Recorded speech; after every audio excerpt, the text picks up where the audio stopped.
ونستغفره ونستهديه ونعوذ بالله من شرور أنفسنا ومن سيئات أعمالنا من يهده الله فلا مضل له ومن يضلل فلا هادي له وأشهد أن لا إله إلا الله وحده لا شريك له وأشهد أن محمدا عبده ورسوله أما بعد فإن أصدق الحديث كتاب الله تعالى وخير الهدي هدي محمد صلى الله عليه وسلم وشر الأمور محدثاتها وكل محدثة بدعة وكل بدعة ضلالة وكل ضلالة في النار.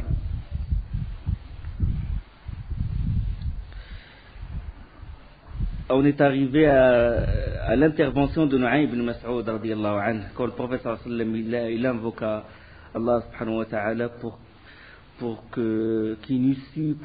trouver une issue, pour trouver une solution au problème, au siège des mécréants.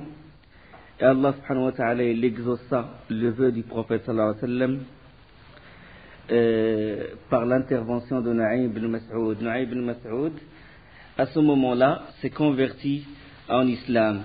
Et lui, il était dans le camp des mécréants, c'est-à-dire il était dans le camp de Quraysh. Et il est venu voir le prophète sallallahu alayhi wa sallam et il lui dit: je témoigne, la ilaha illallah, Muhammadur Rasulullah, et personne n'est au courant, sauf Allah, toi et moi. Le clan de Quraysh, il n'est pas au courant de ma conversion. Et le prophète sallallahu alayhi wa sallam, il a dit: si tu parviens à semer le trouble entre les différents, les coalisés, fais-le. Et il lui autorisa de même de mentir pour casser cette alliance, pour défaire cette alliance. Et il est allé voir Bani Qurayda, les juifs de Bani Qurayda, et il leur a dit: les Quraysh, certes, ils s'apprêtent à combattre Mohammed, mais ça fait plusieurs jours maintenant qu'ils l'assiègent, mais sans résultat. En plus, eux, leurs familles sont loin, sont à l'abri. Par contre, vous êtes à Médine et vous vous êtes ralliés à Quraysh et à Ghatafan. Si jamais eux, ils rebroussent chemin, ils vont vous laisser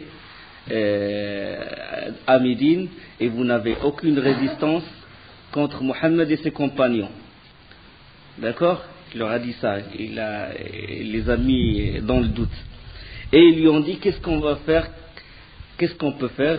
Et puis il leur a dit: essayez, demandez au moins des garanties pour vous. Demandez 10 des notables de Quraysh et de Ghatafan qui soient avec vous dans votre forteresse. Comme ça, ils ne vont pas s'enfuir. Comme ça, Quraysh ne va pas s'enfuir et il va rester pour combattre Mohammed et ses compagnons. Et ils ont dit: bonne idée. Et en même temps, il est parti dans le camp de Quraysh et il leur a dit: vous me connaissez très bien, je suis l'ennemi de Mohammed. Ils ont dit oui. Il a dit: je suis un ancien allié, un ancien confident, si vous voulez, des juifs de Bani Qurayda. Ils ont dit oui.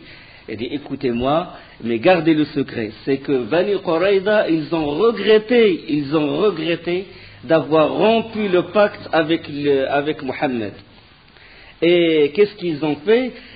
Pour satisfaire Mohammed, pour remédier à cette violation de pacte, ils ont dit à Mohammed: est-ce que tu acceptes qu'on tue 10 des notables de Quraysh et de Ghatafan et que tu acceptes qu'on renouvelle le pacte?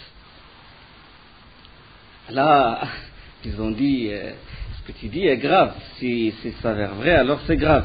Et ils ont envoyé Abu Sufyan, il a envoyé Ikrim ibn Abi Jahl, il l'a envoyé chez Bani Qurayda pour leur demander de se préparer au combat demain, le lendemain. Ils ont dit, Bani Qurayda, ils ont répondu: demain c'est sabbat, c'est samedi, on ne peut pas combattre samedi.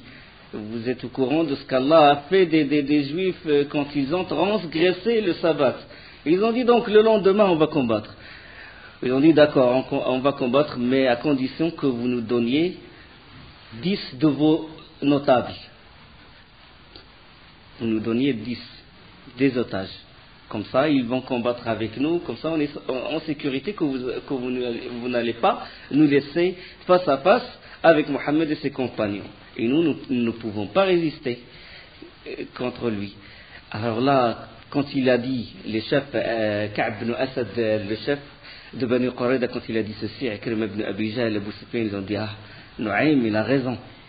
Ils ont voulu Ils veulent bien tuer 10 de nos notables, et ils veulent nous trahir, etc. Et cette alliance a été défaite grâce à l'intervention d'un seul homme. Un seul homme. Il a dit La ilaha illallah Muhammadur Rasulullah, et regardez ce qu'il a fait. 10 000 combattants parmi les Ratafan et les Quraysh, en plus les combattants de Bani Qurayza. L'intervention d'un seul homme a déjoué tout ce complot-là. Regardez quand l'Iman s'illumine dans le cœur du croyant. Maintenant, on est réduit à des chiffres. On s'appelle Mohammed, Omar, mais la foi, elle est vraiment très, très basse. L'alliance entre Quraysh et les tribus de Najd, elle commença à se défaire. Et près d'un mois s'était écoulé.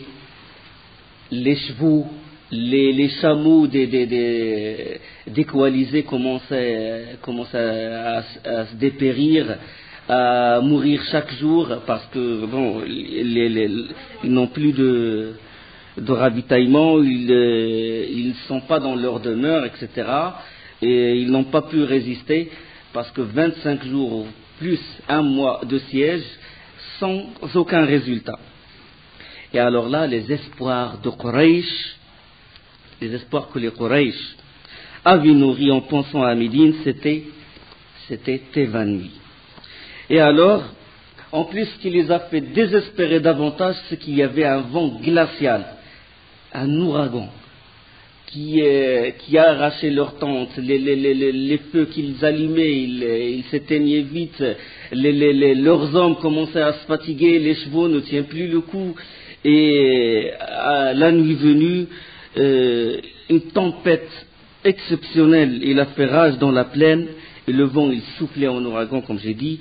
Et là, du côté du camp du prophète sallallahu alayhi wa sallam, le prophète sallallahu alayhi wa sallam, il a senti qu'il y a quelque chose, qu'il y aura un renversement des situations. Et puis il a prié tard dans sa tente, dans le camp. Et puis le prophète sallallahu alayhi wa sallam a dit, lequel d'entre vous va se lever pour aller voir ce que fait l'ennemi et revenir me le dire. Lequel d'entre vous, il va se lever pour voir ce qui se passe dans le camp de l'ennemi. Et s'il revient, j'implorerai Allah pour qu'il soit mon compagnon au paradis. Si cette personne se lève et part et me ramène l'information, il sera au paradis. J'implorerai à Allah qu'il soit mon compagnon au paradis. Aucun compagnon n'a pu se lever. Tellement ils étaient défaits, tellement ils étaient fatigués, en plus de la faim, 25 jours de siège. En plus le froid glacial, tout le monde est blotti, les uns sont blottis contre les autres. Hudayfa ibn al-Yaman, il décrit cette nuit, il a dit c'est une nuit exceptionnelle, je n'ai jamais vu une nuit d'une effrayante, et une nuit qui ressemble à cette nuit par le froid, par le vent qui est glacial, et c'est une nuit exceptionnellement obscure. Personne n'a pu se lever. Tout le monde avait peur, la faim, la fatigue, la lassitude. Et le prophète sallallahu alayhi wa sallam, il répéta une deuxième fois. Le hadith, il est rapporté par l'imam Ahmed dans son Musnad. Le volume 5, page 392-393. Et rapporté par Muslim également, et par le Bayhaqi. Et le prophète sallallahu alayhi wa sallam, il répéta, lequel d'entre vous va se lever pour aller voir ce que fait l'ennemi et revenir me le dire, j'implorerai Allah que celui-là soit mon compagnon au paradis. Une deuxième fois, personne ne s'est levé. Une troisième fois, personne ne s'est levé. Et personne ne voyait l'autre, il n'y avait pas de lumière. Et puis le prophète sallallahu alayhi wa sallam, il marcha au milieu des compagnons, puis son pied, il toucha la cuisse d'un des compagnons. Il a dit, qui celui que j'ai touché avec mon pied? Et puis le compagnon, il a dit, envoyé d'Allah, c'est Hudayfa. Il a dit, Hudayfa, lève-toi. Hudayfa, il s'est levé dans un état, il a dit, Wallah, j'étais dans un état de pauvreté extrême. Je ne portais qu'un vêtement qui appartenait à ma femme et qui arrive à peine à mon genou. Et il s'est levé grelottant Et le prophète sallam lui dit, lève-toi et va dans le camp des mécréants et regarde ce qu'ils font. Mais n'entreprends rien d'autre avant d'être revenu parmi nous. C'est-à-dire, n'ajoute rien de ce que je t'ai demandé, je t'ai ordonné de faire. Tu fais ce que je t'ai demandé de faire. Tu vois ce qu'ils ont, tu pénètres dans le camp de l'ennemi, tu regardes ce qu'ils font et tu reviens. Et n'entreprends rien du tout. Et le prophète sallam, là, le hadith rapporté par Hudayfa ibn al-Yaman lui-même, il invoqua Allah pour moi. Hudayfa, il raconte, le prophète sallam a dit, Seigneur Allah, protège-le du mal qui peut l'atteindre devant lui, derrière lui, à sa gauche, à sa droite, au-dessus de lui et en bas de lui. Allahumma hafadhu min bayni yadayhi wa min khalfihi wa an yaminihi wa an shimalihi wa min fawqihi wa min tahtihi. À peine, Hudayfa il raconte, il a dit, à peine j'ai marché quelque part que je me suis senti comme dans un hammam. Ça y est, plus de froid, Et il a dit, subhanallah, mais la douleur de faim que je ressentais, elle est sortie de mon ventre. Et il marcha normalement, et il se rapprocha du camp, il franchit la tranchée, le khandaq, et il se rapprocha du camp, et il raconte, radiyallahu anhu, il a dit, j'ai découvert que le vent du côté du camp des mécréants est plus intense que de notre côté, et plus glacial. Il a dit, des tentes s'envolaient en l'air. Et des gens qui essayaient de faire contrepoids sur les pieux des tentes pour qu'ils ne s'arrachent pas. Et ce qu'on appelle le qadr, des marmites tombaient comme ça, qu'ils préparaient leur repas à manger dans des marmites, et le vent tellement était fort qu'il fait renverser ces marmites-là et les feux s'éteignirent. Et Hudayfa se rapprocha du camp, et là, il a vu un grand feu au milieu du camp. Et un homme corpulent et de grande taille, en train de se réchauffer près de ce feu, et a appelé les autres gens, appeler les autres chefs des autres clans. Il les appelle. Venez vers moi. Il a dit pendant qu'il se rapprochait davantage, et c'était Abu Sufyan. Et Hudayfa ibn al-Yaman, il a pris une flèche, il a pris un arc, et puis il a visé. Il a dit, Wallah, si j'ai tiré cette flèche, si j'avais tiré cette flèche, je l'aurais atteint, je l'aurais tué. Mais après, il s'est rappelé que le prophète sallam lui a dit, n'entreprends rien. Le chef de tous les coalisés, Abu Sufyan, était là devant lui, il n'y a personne entre eux, il a fallu juste qu'il tire et qu'il le tue, mais pourtant il n'a pas fait obéissance totale au prophète sallam. Le prophète sallam lui a dit, n'entreprends rien. Ramène-moi juste ce qu'ils sont en train de faire. Et puis il a remis la flèche à sa place, et il pénétra dans le camp, au milieu des combattants de Quraysh et de Ghatafan. Et il s'est assis au milieu d'eux. Et Abu Sufyan a dit, je vous ai réunis pour prendre une décision très importante. Une décision qui est très importante. Maintenant, chacun de vous, qu'il regarde celui qui est à son côté. Il a eu peur qu'il y ait un espion, quoi que ce soit. Chacun de vous, il regarde celui qui est à côté de lui. Comme ça, on est sûr qu'il n'y a que les chefs de Ghatafan, de Quraysh, de Fazara, de Banu Murra, etc. Hudayfa, au milieu d'eux, qu'est-ce qu'il fait? Il a eu un moment de lucidité, puis il a appelé celui qui est à sa droite, il a dit, qui tu es? Et puis la personne, il a dit, fils tel de fils, c'est à sa gauche. Et toi, qui tu es? Il a dit, fils tel de fils. Personne ne m'a posé la question. Moment de lucidité. Et Abu Sufyan commença son discours. Ô Quraysh, nos chevaux sont en train de mourir. Les Bani Qurayda nous ont lâchés, et là on nous a dit qu'ils cherchent à nous trahir. Et vous savez ce qui se passe, nos tentes ils s'arrachent, l'état où nous sommes, donc il vaut mieux qu'on retourne chez nous. À peine il a terminé ces mots, que tout le monde se lève. Ar-Rahil, Ar-Rahil, tout le monde, allez, on retourne chez nous, on retourne chez nous. Tout le monde est lassé, tout le monde est fatigué, ils veulent retourner chez eux. Et discrètement, Hudayfa radiallahu anhu s'est retiré, regagné le camp où se trouve le prophète sallallahu alayhi wa sallam. Toujours dans son hammam, tranquille, ne ressentant pas de froid. Il arrive au camp, et puis, où est l'envoyé d'Allah? Ils ont dit, il est dans sa tente, en train de prier. Et dès qu'il est rentré dans la tente du prophète sallallahu alayhi wa sallam, dès qu'il s'approchait du prophète sallallahu alayhi wa sallam, le hammam est parti. Puis il a ressenti le même froid, il commence à grelotter près du prophète sallallahu alayhi wa sallam. Et le prophète sallallahu alayhi wa sallam priait tranquillement. Et lui, impatient que le prophète sallallahu alayhi wa sallam termine la prière, comme ça il lui parle. Et le prophète sallallahu alayhi wa sallam, dans sa prière, il a vu que Hudayfa est à côté de lui, et puis il le ramena vers lui. Et puis Hudayfa s'est assis à côté du pied du prophète sallallahu alayhi wa sallam. Et le prophète sallallahu alayhi wa sallam a pris sa couverture, son manteau, et au pont de sa couverture, il a couvert Hudayfa.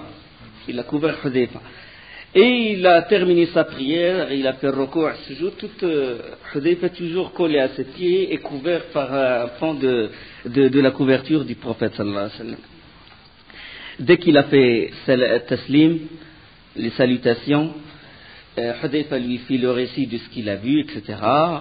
Et le prophète sallallahu alayhi wa sallam lui a dit, maintenant, dors. Il a dit, dès qu'il lui a dit dors, Hudayfa il est tombé, il s'est endormi. Et il ne s'est réveillé que le matin. Le matin, le prophète sallallahu alayhi wa sallam le réveilla, il lui dit, Qum ya Nauman, réveille-toi, ô dormeur. Hudayfa il s'est réveillé, le calme, il a vu qu'il n'y a plus de vent, plus d'ouragan, le calme est revenu, il n'y a plus de siège, et les mécréants sont partis, et le calme est revenu, la sérénité, la sécurité commence il a commencé à ressentir une sérénité, et Allah subhanahu wa ta'ala a fait éloigner les mécréants. وَرَدَّ اللَّهُ الَّذِينَ كفروا بغيظهم لم ينالوا خيرا وكفى الله المؤمنين القتال وكان الله قويا عزيزا. Allah subhanahu wa ta'ala, il dit dans Surat Al-Ahzab, il dit, et Allah a renvoyé avec leur rage les infidèles sans qu'ils n'aient obtenu aucun bien, et Allah a épargné aux croyants le combat, et Allah est fort et puissant. Les Juifs, ils étaient restés dans chez eux, avec leur trahison, c'est qu'ils n'ont connu du prophète sallallahu alayhi wa sallam que fidélité, que sincérité, que bon voisinage, et en plus lui, sallallahu alayhi wa sallam, qui est mentionné dans leur Torah, mentionné dans leurs écritures saintes, et pourtant, ils se sont ralliés avec les mouchriquins, les associateurs, les adorateurs d'idoles, les adorateurs de statues, contre l'envoyé d'Allah sallallahu alayhi wa sallam. C'est une honte éternelle, trahison. Là, les compagnons, ils rentrèrent chez eux, revoir leur famille, leurs enfants. Le prophète sallallahu alayhi wa sallam, il est rentré chez lui, dans la maison de Aïcha radiallahu anha, il ôta ses vêtements et commença à se laver. Et puis, quelqu'un frappa à la porte. Et Aïcha lui ouvrit la porte. C'est qui? C'était Dihya al-Kalbi. C'était un compagnon qui s'appelle Dihya al-Kalbi. Et il a dit, l'envoyé d'Allah, il est là. Aïcha il appela le prophète sallallahu alayhi wa sallam. Et puis le prophète sallallahu alayhi wa sallam, dès qu'il s'approcha, il a vu Dihya al-Kalbi, il a su qui c'est. C'était Jibril alayhi salam. Jibril, il prend la forme de Dihya al-Kalbi. Il prend la forme d'un des compagnons du prophète sallallahu alayhi wa sallam. On sait que Jibril, il peut prendre la forme d'un être humain. C'est clair, le hadith célèbre de Jibril, de l'iman, de l'islam et de l'ihsan, quand un homme s'est assis auprès du prophète sallallahu alayhi wa sallam, il a mis sa main sur sa main, etc. Et de même dans le Coran, sur Maryam, alayhi salam, fatamassala laha basharan sawiya, il se manifesta à elle sous forme d'un homme parfait. Donc l'ange, il peut prendre la forme d'un être humain. Jibril a dit au prophète sallallahu alayhi wa sallam, as-tu déposé les armes? Le prophète sallallahu alayhi wa sallam, il a dit oui, j'ai déposé les armes. Et Jibril, il a dit, mais les anges ne les ont pas encore déposés. Allah t'ordonne maintenant de combattre Bani Quraïda. Il a dit, je me dirige vers eux en compagnie d'autres anges. Le problème, l'histoire n'est pas encore finie. Il faut punir Bani Quraïda pour la chose qu'ils ont fait, la trahison, la grande trahison. Aussitôt le prophète sallallahu alayhi wa sallam, il remit ses armures, la tenue du combat, et il est sorti de chez lui, il a trouvé un groupe de compagnons en train de l'attendre. Avez-vous vu quelqu'un? On n'a vu personne sauf Dihya al-Kalbi, le compagnon. Il a dit monter sur une mule blanche, harnachée d'une selle recouverte de soie. Il a dit c'est l'archange Jibril. Et il a été envoyé au Bani Quraïda pour ébranler leur fortin. Que l'un de vous n'accomplisse la prière de l'Asr que Bani Quraïda. Ça veut dire qu'il faut faire vite, maintenant il faut aller au village de Bani Quraïda. Du coup, les compagnons, chacun il a pris son armure et tout, et ils ont suivi le prophète sallallahu alayhi wa sallam. Ceux qui sont arrivés au village de Bani Quraïda avant le Maghrib, ils ont fait la prière tranquillement. Mais ceux qui ne l'ont pas atteint, c'est-à-dire ceux où l'heure de l'Asr a sonné au milieu du chemin, les uns ont dit, le prophète sallallahu alayhi wa sallam nous a dit qu'on ne doit faire l'Asr qu'à Bani Quraïda. Nous on applique ce qu'il a dit à la lettre. C'est-à-dire, on ne prie pas maintenant. Même si c'est l'heure de l'Asr, on ne prie pas, on ne fait pas l'Asr maintenant, on le fait qu'au village de Bani Quraïda. Les autres ont dit non. La raison pour laquelle le prophète sallallahu alayhi wa sallam nous a dit de prier à de ne pas faire la prière de l'Asr qu'à Bani Quraïda, c'était pour nous pousser à nous hâter. Le but c'était qu'on fasse vite. Mais maintenant, l'heure est arrivée, on prie. Vous avez compris? C'est-à-dire, les uns ont appliqué ce qu'a dit le prophète sallallahu alayhi wa sallam à la lettre, et les autres ont dit que le prophète sallallahu alayhi wa sallam a voulu de nous juste qu'on se hâte. Donc, une partie des compagnons ont fait l'Asr à mi-chemin, les autres ne les ont fait qu'à Bani Quraïda après le coucher de soleil. Et le prophète sallallahu alayhi wa sallam, il a confirmé les uns et il a confirmé les autres. Il n'a pas critiqué ni les uns ni les autres, parce que les deux, leur but c'était quoi? C'était d'obéir à l'envoyé d'Allah. Le prophète sallallahu alayhi wa sallam s'approcha de leur forteresse, de la forteresse des Juifs. Il les appela, et eux du haut de leur forteresse, ils le regardaient, ils savaient ce qu'ils ont fait. Et le prophète sallallahu alayhi wa sallam commença à les insulter. Et c'était très rare que le prophète sallallahu alayhi wa sallam insultait quelqu'un. Il a dit Ya ikhwat al-qiradata wal-khanazir, aux frères des cochons, aux frères des singes. Et c'était rare que le prophète sallallahu alayhi wa sallam insultait quelqu'un. Il a dit Allah ne vous a-t-il pas humilié et faire mériter son châtiment? Et eux commençaient à crier, oh envoyé d'Allah, oh Abu al-Qasim, jamais tu n'as été déraisonnable, oh Abu al-Qasim, on te connaît, une personne indulgente, etc. Il a dit, vous descendez, et le hadith il est rapporté il est dans Musannaf Abd al-Razzaq, le numéro 9737. Et le prophète sallallahu alayhi wa sallam l'a dit, vous descendez, vous vous soumettez à mon jugement. Je juge, je fais ce que je veux de vous. Trahison.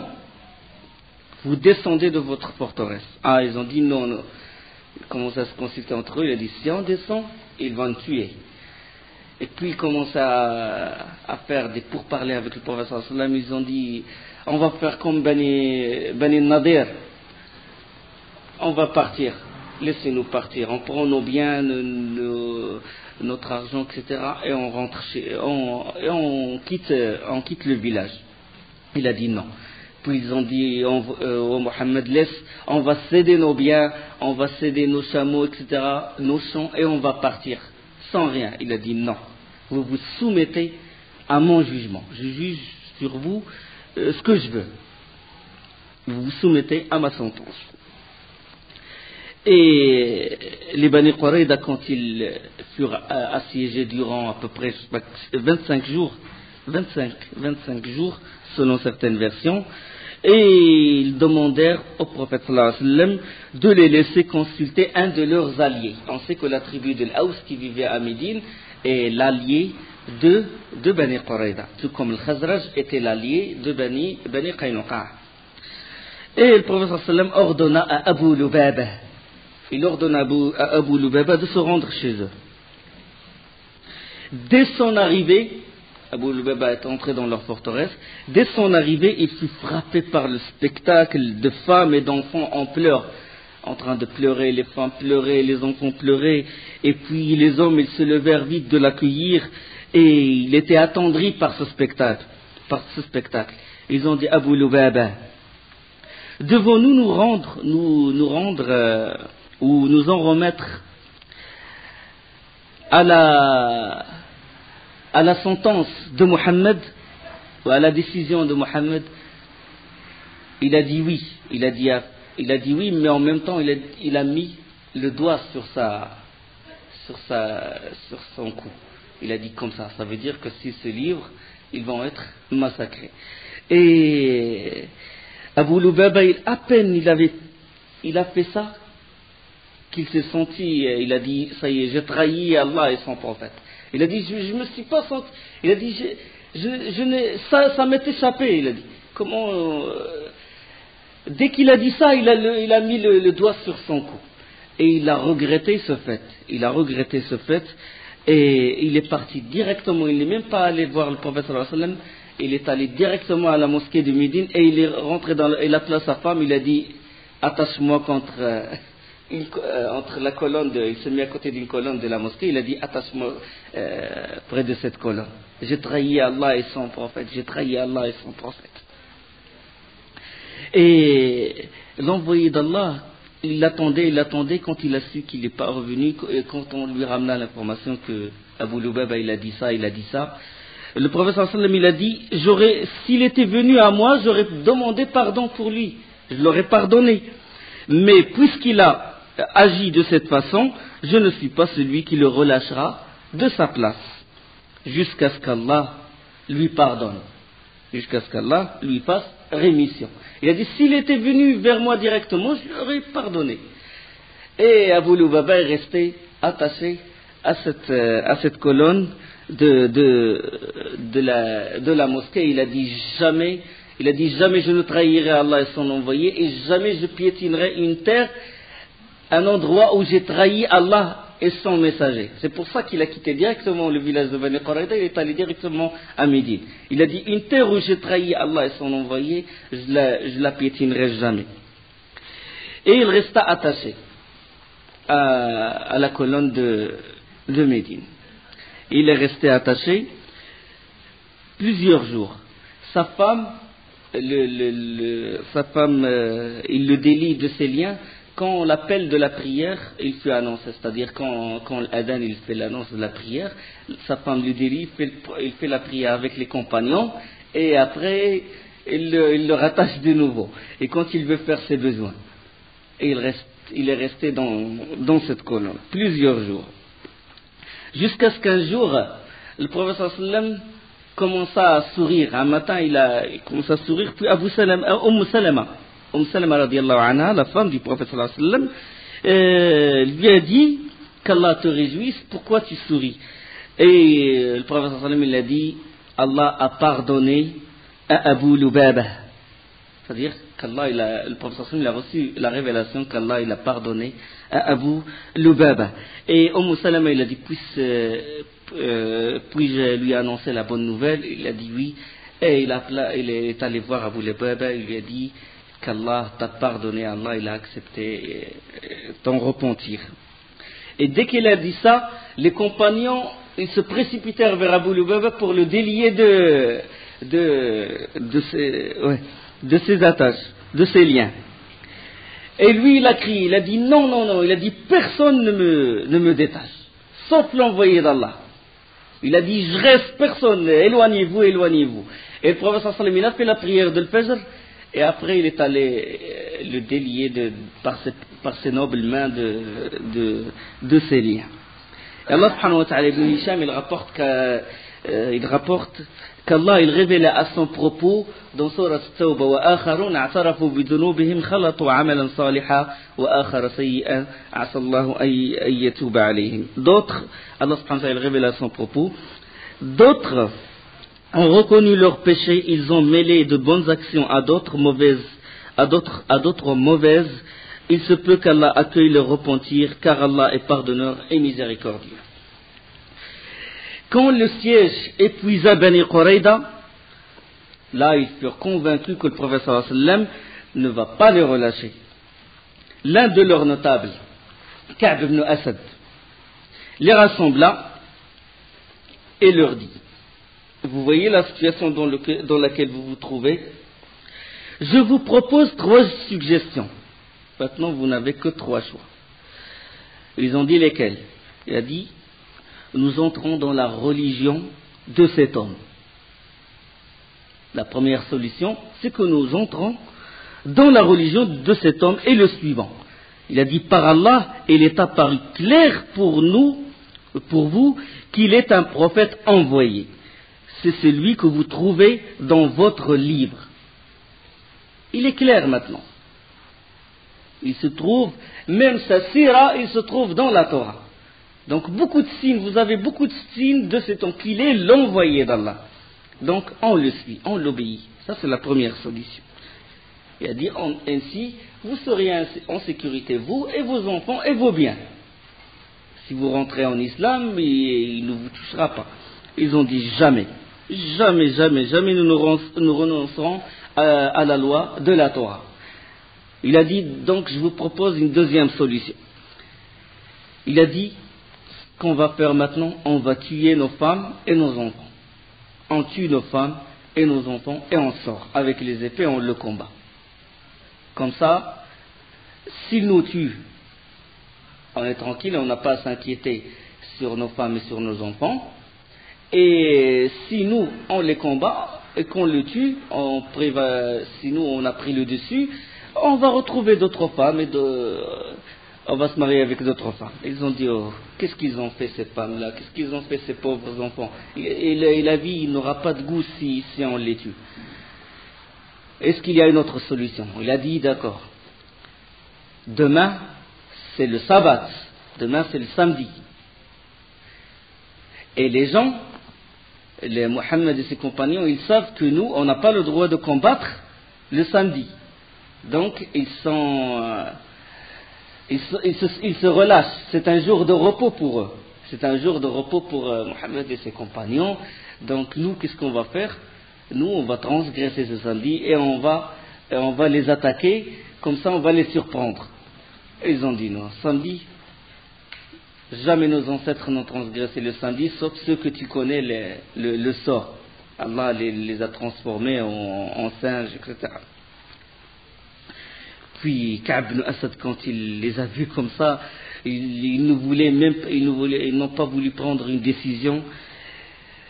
Il a dit: personne d'entre vous n'a fait preuve de résolution. Il a dit: vous n'êtes pas des gens, vous n'êtes pas des vrais hommes.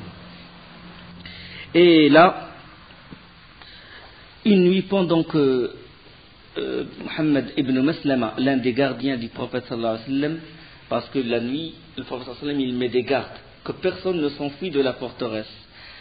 Alors une nuit, Muhammad ibn Maslama radiallahu anhu, un des grands compagnons du prophète sallallahu alayhi wa sallam, Omar ibn Khattab, il dit que lui seul, il vaut 1000 hommes. Muhammad ibn Maslama radiallahu anhu, c'est lui qui occupait le poste de sentinelle cette nuit. Puis un homme est sorti de la forteresse. Il est sorti, puis Muhammad ibn Maslama, il le rattrapa. Et c'était Amr ibn Su'da al-Quradi, un juif. Il a voulu le tuer, cet homme, il a dit: laisse-moi, emmène-moi vers Mohammed, que je lui parle. Il l'emmena. Il dit: oh Mohammed, quand Bani Qurayda t'ont trahi, ils ont rompu le pacte, ils ont déchiré le pacte qui a été rédigé. J'étais le seul à être contre. Moi, je leur ai dit: moi, je ne trahirai jamais Mohammed. Je connais sa sincérité, sa fidélité. Il a dit: tu as raison. Le prophète sallallahu alayhi wa sallam, il a dit, ce que tu dis est vrai, tu as raison. Et il demanda qu'on le libère. Il a libéré cet homme-là, et le prophète sallallahu alayhi wa sallam, il a dit, voici un homme qu'Allah a sauvé pour sa fidélité. Parce que le prophète sallallahu alayhi wa sallam, ce n'était pas une question de vengeance, c'était pas de se venger des juifs, c'était de punir ceux qui ont rompu le pacte. Le siège a duré 25 jours. 25 jours de siège, Ali radiallahu anhu a dit, il faut en finir. Il faut qu'on les attaque. Et il appela Zubair ibn al-Awwam radiallahu anhu et un autre groupe de cavaliers. Et ils ont formé un escadron de la mort. Ils ont dit, on rentre, mais on ne revient pas. Ou bien on tombe, shuhada fi sabilillah, martyr fi sabilillah, ou bien on prend la forteresse. Et ils ont formé cet escadron, et puis ils foncèrent directement vers la forteresse. Les autres, les juifs, ils les regardaient de haut. Dès qu'ils les ont vus accélérer pour rentrer dans la forteresse, commençaient à crier, oh Mohammed, on se soumet à ton ordre. Et le prophète sallallahu alayhi wa sallam a dit, vous vous soumettez, d'accord. Et ils sont descendus. On ligota les hommes, 700, selon des versions 800 hommes, selon des versions 900 hommes. On les ligota, les femmes et les enfants furent mis dans un endroit, et les hommes dans un autre endroit. Et les hommes, les mains liées derrière le dos, un espace, il fut réservé. Et là, les Haous, la tribu du Haous, ils ont dit au prophète sallallahu alayhi wa sallam, envoyé d'Allah, ceux-là étaient nos alliés. Et tu sais comment tu as traité les Bani Qaynuqa, alliés de nos frères. Certains hommes de Haous, des compagnons, ils ont dit au prophète sallallahu alayhi wa sallam, traite bien nos confédérés. Tu sais ce que tu as fait de Bani Qaynuqa, les confédérés de Khazraj. On sait que Bani Qaynuqa, c'était la tête des hypocrites, Abdullah ibn Ubay ibn Salul, qui intercéda à leur faveur. Et que le prophète sallallahu alayhi wa sallam les a libérés. Et là, quand ces personnes-là de la tribu de Haous sont venues voir le prophète sallallahu alayhi wa sallam, là, la situation est différente. Certes, les Bani Qaynuqa, ils ont déshabillé une femme, ils ont tué un compagnon. Les Bani Nadir, ils ont voulu tuer le prophète sallallahu alayhi wa sallam, ils ont voulu jeter une meule pour le tuer, alors qu'il était assis près de leur maison. Mais la trahison de Bani Qurayza était grave. C'était une ouverture du sud-est, et c'était laisser le passage à Ratafan, Fazara, à 10 000 ans pour rentrer, pour conquérir tout Médine. Donc la question elle diffère là. Puis le prophète sallallahu alayhi wa sallam leur a dit, serez-vous satisfait, homme de Haous, si c'est l'un de vous qui prononce la sentence? Je vais donner le pouvoir à l'un de vous, et c'est lui qui prononce la sentence. Ils ont dit bien volontiers. Il a dit, alors ce sera Saad ibn Mu'adh radiyallahu anhu. Et ils ont dit, Saad ibn Mu'adh, on est d'accord. L'information elle parvint aux juifs de Bani Qurayza. Ils ont dit, Saad ibn Mu'adh, si c'est Saad ibn Mu'adh, c'est notre allié, c'est notre ami Saad ibn Mu'adh. Et Saad ibn Mu'adh, il est où?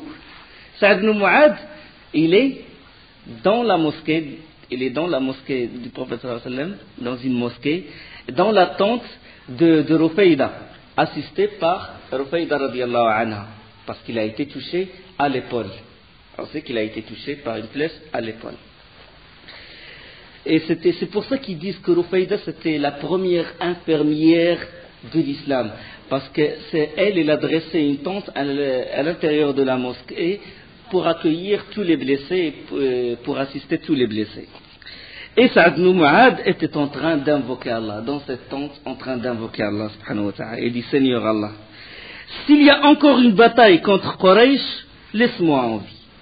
Laisse-moi en vie parce qu'il n'y a pas de gens que désirent combattre, que ceux qui ont fait du tort à ton messager l'ont démenti et l'ont banni.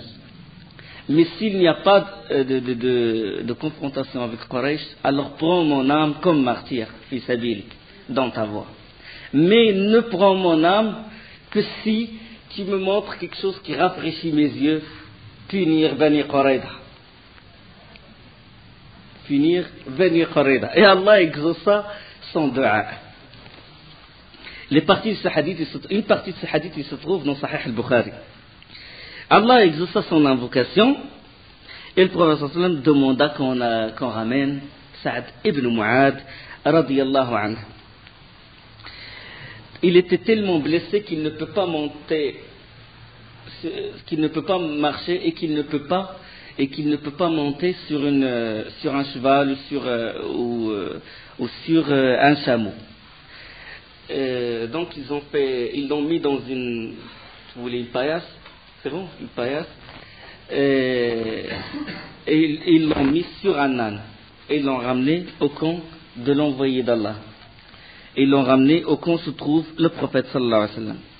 Et dès qu'il s'approcha, le prophète sallallahu alayhi wa sallam a dit levez-vous.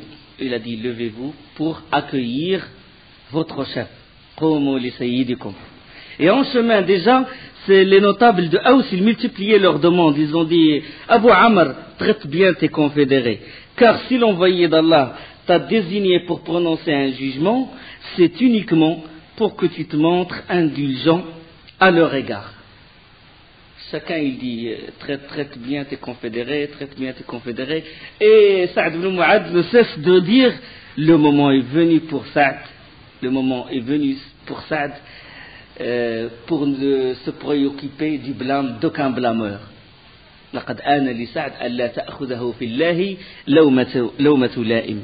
L'heure est maintenant venue pour Sa'd, de la cause d'Allah, de ne pas se préoccuper du blâme de celui qui blâme. Et les plus intelligents parmi les Haus, ils ont compris et ils ont couru directement chez les leurs et tout. Ils ont dit c'est terminé pour Bani Qurayda. Ils se levèrent. Quand le prophète sallam leur ordonna, il a dit levez-vous, qumu li sayyidikum, levez-vous pour accueillir votre chef. Ils se levèrent et le déposèrent de sa monture. Et là, les musulmans, ils ont dit Abu Amr, le prophète sallallahu alayhi wa sallam te confie la décision sur tes alliés. Inch'Allah, la suite après وأقول قولي هذا سبحانك اللهم بحمدك أشهد أن لا إله إلا أنت أستغفرك وأتوب إليك.